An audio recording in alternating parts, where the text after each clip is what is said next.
Okay, so I decided to make this little video to talk about my thoughts about the recent release of No Man's Sky, as I've had a few people talking about it, asking me what I thought about it, and whether I was going to do a series on it, and at this point it's incredibly unlikely that I'm going to play it, and I thought I'd record this little video to talk about the reasons why. This is going to be not exactly, maybe slightly kind of more serious than my Let's Play stuff, so, if you ain't into the serious stuff, this might not be the most interesting video for you.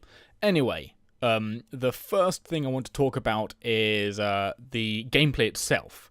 Now, from what I've been able to find out, reading about it and watching the first couple of hours of gameplay of other players, is that essentially it's a survival grind without a whole lot of core gameplay. You go around, you find materials, you upgrade your ship and items like your little mining laser, which allow you to find materials more easily, and then you go to other planets, and a big part of the game is supposed to be exploration. But the game so far, that I've seen at least, shows a lot of worlds which look essentially exactly alike, apart from small little differences. Like, oh, this planet has blue grass rather than green. This planet has little red frondy things and pink mushrooms. But there's no particular reason to find any of them interesting.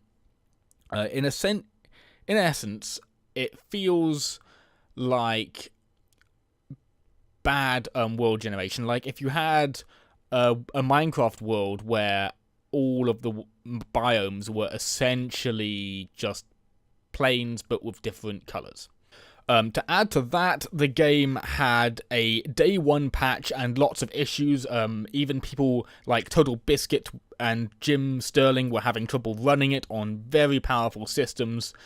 It doesn't seem to have all that much gameplay that can be discovered after the first 3 hours. That is to say, if you've played it for 3 hours, you've pretty much seen everything there is to see, apart from slightly different planets. It does have a kind of cool feature, and that is that the creatures are procedurally generated, but the different components in the generation of the creatures are very noticeable, and once you've discovered a few, you start to go, oh, those are the ears from that other creature, and it holds up really well for a couple of hours, and then just completely falls apart, from what I've seen. The next thing I want to deal with is some things in regards to ethics of games development and marketing.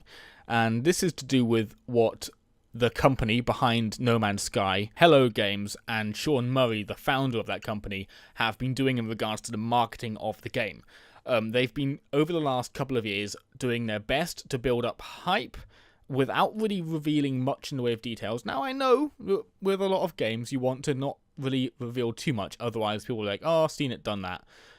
But with this, they were giving a lot of implications, shall we say, that the game was going to be something a little bit more than it was. For example, they actually made a statement that, well, they kind of offhand curveballish implied a statement that the game was going to be multiplayer, i.e. Sean Murray said that you could encounter other players, although it would be quite unlikely to happen, as the universe that you're in is so big and it's just mathematically very unlikely you'd encounter each other. However, on the first day of release of No Man's Sky, 2 players managed to pinpoint each other's coordinates, get to the same location, and were not able to see or interact with each other in any way whatsoever.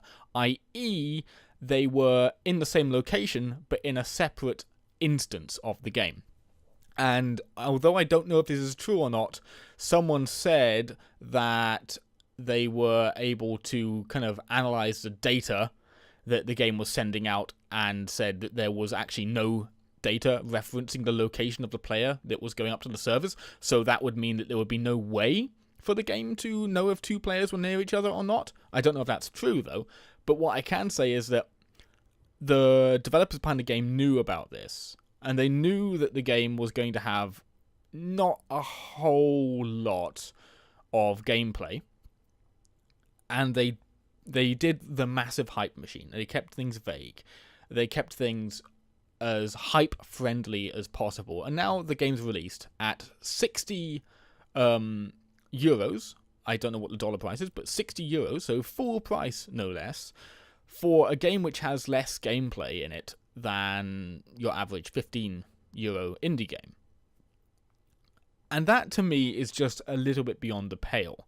If it was 15, 20 euros, I would have bought it, even if it was like, okay, so it was going to be a couple of hours, just to try it. Because the idea does interest me. A procedurally generated universe, that's fantastic. But it's just not something, especially after all of the kind of shady marketing that's been going on around it, and the kind of very disappointed reviews, and just the general boring look of the gameplay, and everything else around it. It's with that combined with its price, it's just not really something that I feel like going into. So those are my thoughts on that, and that is why I am actually not going to be playing the game, at least not now. Maybe in the future they will kind of add some content that will make it more of a game, but for now I honestly don't recommend that anyone gets it, and I myself will not be getting it, at least for the time being. So yeah, advice for viewers is stay away from the hype machine of that game for a while. See if they fix a lot of the issues with it, especially to do with the performance.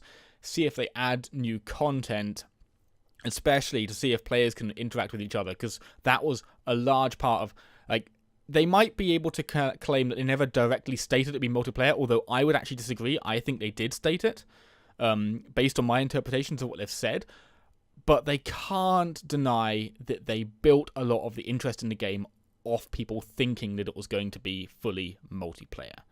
So yes, I would say stay away from companies that are this intellectually dishonest with the content that they're bringing out, especially if they're charging full price for it. Anyway, guys, that was just a little rant on the subject of No Man's Sky, because it's been all over the media over the last week. Yeah, just wanted to make that. It's kind of a different kind of thing. Haven't really done discussions on the games industry much, but maybe if you like hearing my views on these things, maybe I'll do more. Anyway, guys, hope you enjoyed the video. See you next time.